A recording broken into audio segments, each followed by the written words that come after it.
Assalamualaikum warahmatullahi wabarakatuh. Welcome to this week's Academic English. Selamat datang di pertemuan Academic English minggu ini. For today, we're going to discuss about reading comprehension. Jadi, hari ini apa sih tujuan materinya? Hari ini diharapkan mahasiswa setelah melihat video pembelajaran ini akan dapat memahami apa sih yang dimaksud dengan reading comprehension, and then what are the strategies to read efficiently? Apa saja sih strategi-strategi yang diperlukan untuk membaca secara efisien, especially when it comes to academic reading. Also to identify and evaluate academic sources. Jadi 3 hal ini adalah harapan output yang akan didapatkan dari pertemuan minggu ini. Langsung saja kita bahas. So, what is reading comprehension? Reading comprehension. Reading itu di dalam bahasa Indonesia artinya membaca. Comprehension itu artinya pemahaman. So, reading comprehension by definition is a process of making meaning from written text. Bagaimana kita bisa menangkap pesan atau menciptakan sebuah makna dari naskah atau teks yang tertulis. Reading comprehension involves understand literal meaning, interpreting implied meaning, evaluating the reliability of ideas, and connecting text with prior knowledge and research. Understanding literal meaning, ini artinya memahami makna yang tersurat, makna yang literal, yang dapat dilihat langsung teksnya menuliskan apa. Sedangkan implied meaning itu adalah makna yang tersirat, apa yang ada di balik teks tersebut. Reliability of ideas, apakah ide-ide tersebut cukup reliable? Kita akan berusaha untuk melakukan evaluasi dengan memahami bacaan tersebut. Connecting text with prior knowledge and research, ini artinya menghubungkan, mengkorelasikan apa yang kita baca dengan informasi yang sebelumnya sudah pernah kita dapatkan atau penelitian-penelitian yang sudah pernah dilakukan sebelumnya. And why does it matter? Kenapa sih penting sekali untuk memahami bacaan? So, kita di sini dalam konteks akademis, kita pasti akan banyak sekali berkutat dengan literatur. Kita akan berkutat dengan penelitian, di mana kita ketika melakukan penelitian, itu membutuhkan literatur. So, why is reading comprehension important, or why does it matter? Reading comprehension strengthens academic writing. Dia akan menguatkan penulisan akademik kita. Dengan adanya sitasi, bacaan juga dapat membantu kita untuk mensupport klaim dan argumen-argumen yang kita miliki. Reading comprehension develops critical thinking. It helps us question author's perspective. Semakin banyak membaca, semakin banyak informasi yang bisa kita dapatkan, sehingga kita akan lebih kritis dalam memahami sebuah informasi. Kita akan mempertanyakan, mengkritisi perspektif yang dimiliki oleh penulis. It also helps us build vocabulary and academic discourses. Membantu kita dalam membangun kosakata. Jadi kosakata yang kita dapatkan itu akan semakin banyak dalam berbagai bentuk, baik itu dalam formal, academic. Yang terakhir adalah untuk membantu persiapan ujian, penelitian, dan juga presentasi. It helps to prepare for exam, research projects, and presentation. So what are the strategies to comprehend a reading? strategi apa sih yang dapat dilakukan untuk memahami sebuah bacaan. Nah, ini adalah strategi yang paling sederhana. First of all, we preview. Preview itu kita melihat judulnya, kita melihat headings. Headings itu subjudul yang ada di bawah judul paper biasanya. Kita harus baca abstraknya, itu yang pasti. Di abstrak juga ada keywords yang kita tidak boleh terlewatkan. Also visuals, ada gambarkah di situ, ada tabel-tabel, cukup secara singkat aja. Setelah preview, kita akan melakukan skimming. Nah, skimming ini tujuannya adalah untuk menangkap ide umum atau ide pokok dari bacaan itu. Jadi pada dasarnya skimming itu kita melakukannya dengan membaca cepat semua paper atau artikel ilmiah yang kita dapatkan. Kita baca secara singkat saja, kita baca keseluruhan, tidak perlu terlalu mendalam. Tujuannya hanya sebatas sampai mengerti ide pokoknya terlebih dahulu. Setelah skimming, kita melakukan scanning. Nah, scanning ini di mana kita akan lebih mendetail. Kita akan menggali lebih dalam sebuah bacaan. Dalam scanning, kita akan berusaha mencari, mengidentifikasi di mana letak informasi-informasi atau data-data kunci, detail-detail yang penting dari bacaan tersebut. Hal berikutnya yang dilakukan adalah annotate. Nah, sebelumnya sudah sempat dibahas masalah note taking, bagaimana kita membuat catatan yang akan membantu kita untuk melakukan reading comprehension, membantu dalam penelitian. Annotating is where we highlight key sentences. Kita akan meng-highlight kata-kata penting, kita akan meng-highlight konsep-konsep penting, kalimat-kalimat yang penting. Biasanya mahasiswa akan melakukan highlight dengan digaris atau menggunakan stabilo biasanya. Hasil highlight itu kemudian yang akan dimasukkan ke dalam catatan kalian, yang akan membantu kalian menyusun sebuah catatan. While doing all of this, sambil melakukan keseluruhan ini, you must continue to ask questions. Ketika membaca, kita tetap harus kritis dan bertanya. We're gonna ask who, what, why, how. Siapa sih yang terlibat di sini? Siapa yang menjelaskan definisi ini? Siapa yang mengatakan konsep ini? Siapa yang melakukan penelitian terdahulu? Apa ide pokok yang ada di sini? Apa maksud konteksnya? Kenapa kok sebuah peristiwa atau fenomena terjadi? Dan bagaimana melakukan penelitian? Nah, ini adalah contoh-contoh pertanyaan yang harus kerap kali kita tanyakan ketika kita sedang melakukan reading comprehension atau pemahaman bacaan. Terakhir, we summarize. Nah, summarizing ini banyak sekali mahasiswa yang keliru. Mereka mengira bahwa dengan kita meng-highlight kata penting, kemudian kita tulis kembali, maka itu termasuk summarizing. Padahal itu bukan. Ketika kita melakukan summary, kita merangkum, maka kita harus menceritakan ulang apa yang kita baca, dan ini harus dilakukan dengan kata-kata atau bahasa kita sendiri.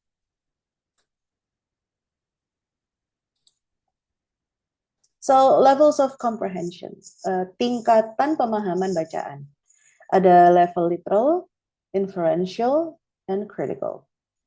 Literal, it means literally. What does the text say literally?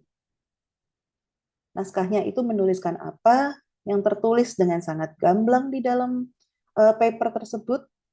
Hal ini biasanya berkaitan dengan fakta-fakta, ide pokok, topik sentence. Nah, ini adalah pemahaman literal. Inferential, ini adalah pemahaman apa yang ada di balik teks. So, what does the text suggest? Apa sih yang sedang dibahas atau yang ingin disampaikan namun tidak tertulis secara literal dalam paper tersebut. Nah, ini adalah inferential. Critical, So what does the text mean? Is it reliable? Critical itu kita mengkritisi keseluruhan bacaan.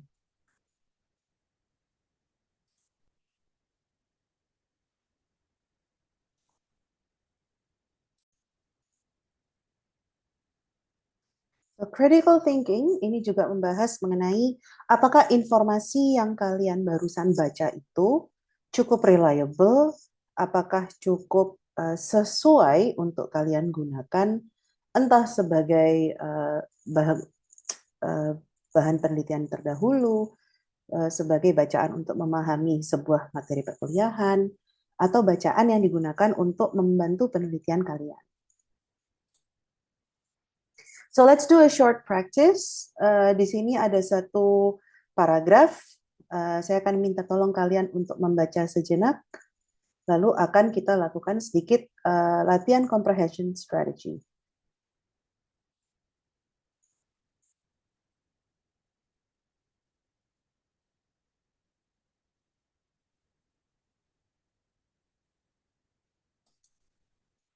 Okay.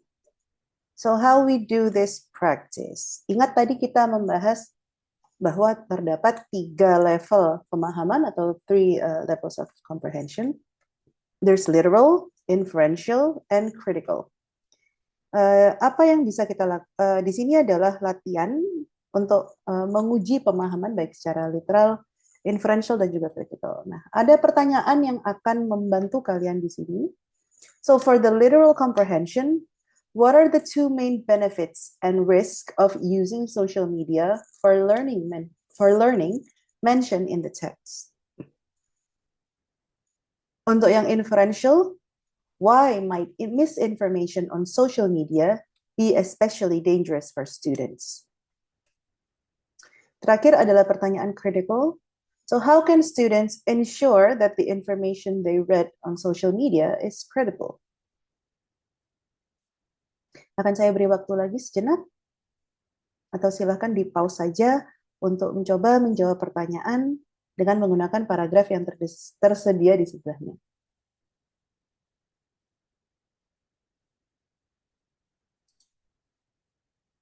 So how do we answer these questions? Nah, ini adalah bagaimana cara kita menjawabnya.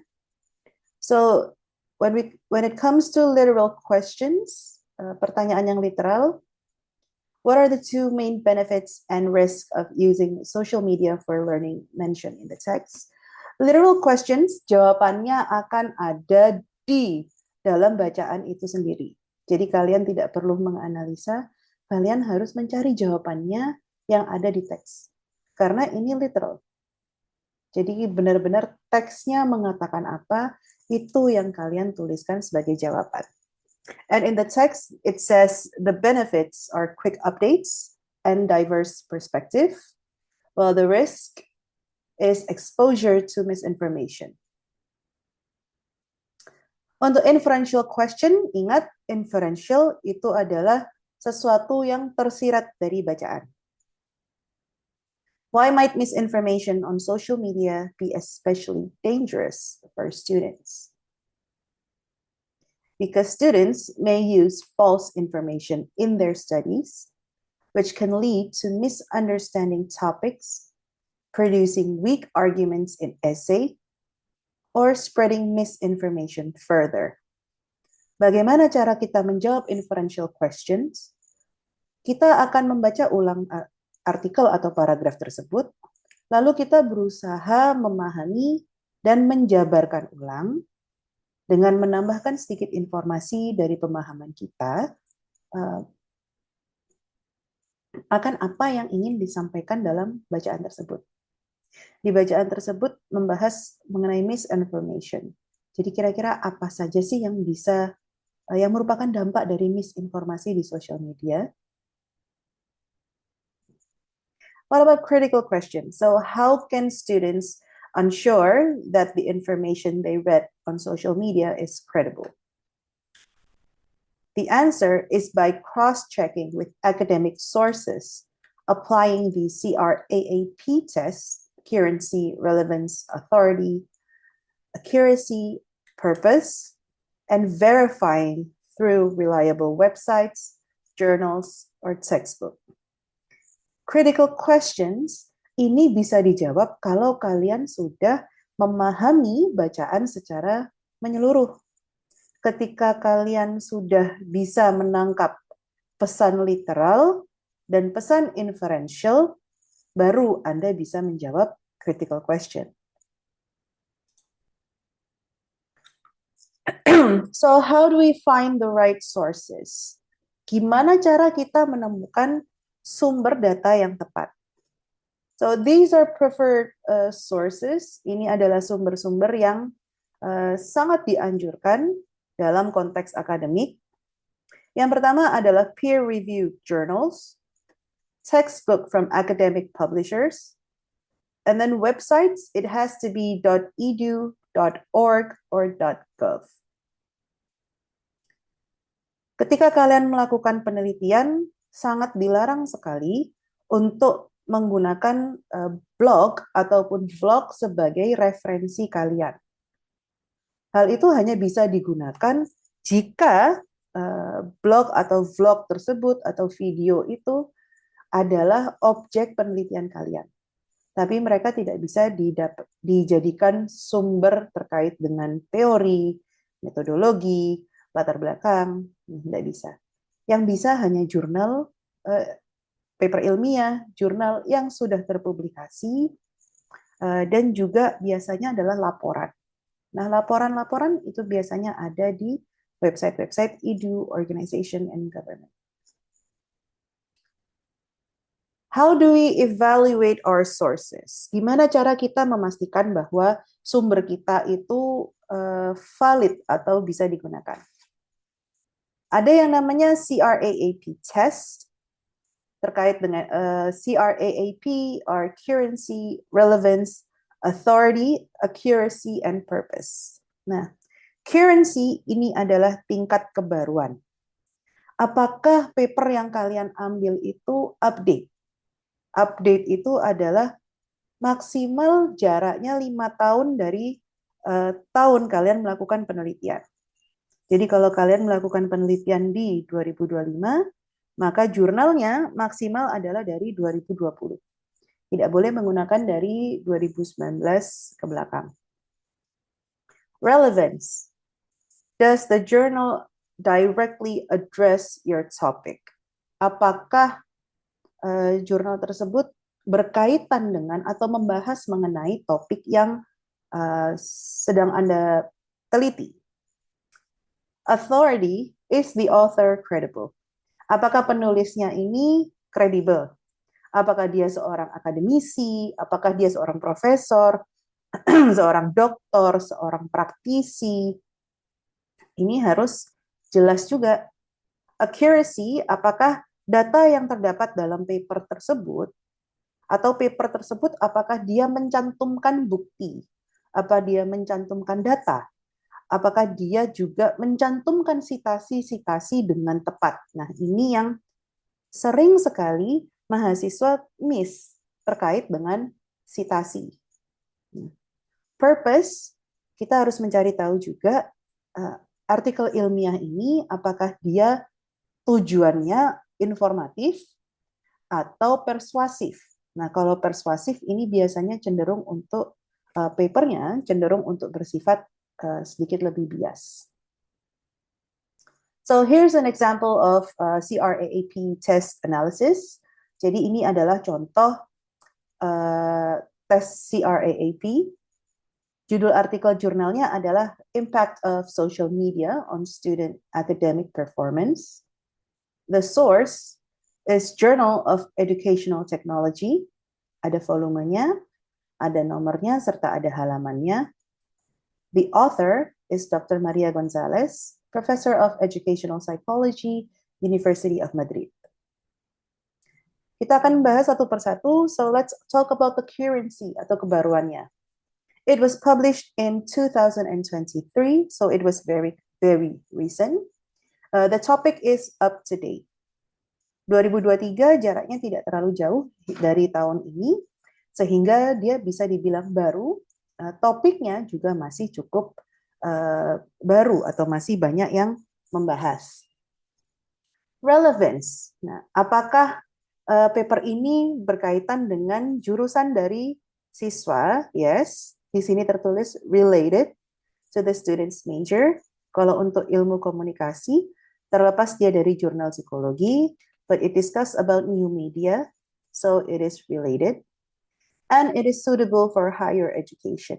Jurnal ini dapat digunakan bagi mahasiswa pendidikan tinggi. Higher education ini adalah mahasiswa atau yang setelah SMA. The authority, so the paper was published in a peer-reviewed journal, but it needs confirmation of journal index. Jadi jurnalnya sendiri memang peer review, tapi masih butuh informasi terkait indeks jurnal. Nah, indeks jurnal itu kayak seperti tingkatan-tingkatan jurnal. Jadi di Indonesia kita punya indeks namanya Sinta, ada paling tinggi Sinta 1, yang paling bawah adalah Sinta 6. Semakin tinggi, semakin rendah angka Sintanya, berarti itu semakin ketat seleksi dan publikasi jurnalnya, sehingga informasinya akan lebih valid. Accuracy, so the data that was given were valid, data-datanya di dalam jurnal tersebut valid. Jurnal tersebut juga memberikan charts, memberikan referensi, juga menuliskan analisis. Dan tujuan dari jurnal ini is to inform and analyze and no bias tone. Tidak bersifat untuk mengarahkan atau bias atau persuasif. So that's all the material that I have for you today. Thank you for your attention, and I will see you again next week.